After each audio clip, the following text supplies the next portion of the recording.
چوری سے توبہ، ایک اخلاقی کہانی۔ ایک گاؤں میں عبد الرحمن نام کا ایک چھوٹا لڑکا رہتا تھا۔ عبد الرحمن ذہین اور چنچل تھا، لیکن کبھی کبھار شرارتیں بھی کر دیتا تھا۔ ایک دن وہ بازار گیا اور وہاں اسے ایک دکاندار کے پھل بہت پسند آئے۔ بغیر کسی سے پوچھے اس نے ایک سیب اٹھا لیا اور بھاگ کر گھر آ گیا۔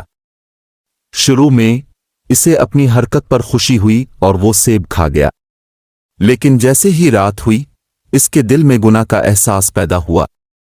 اسے اپنے ضمیر نے ملامت کی اور وہ نادم ہو گیا۔ اس نے محسوس کیا کہ چوری کرنا غلط تھا اور اس کی تربیت کے خلاف تھا۔ اگلی صبح عبد الرحمن نے فیصلہ کیا کہ وہ اپنی غلطی کا اعتراف کرے گا۔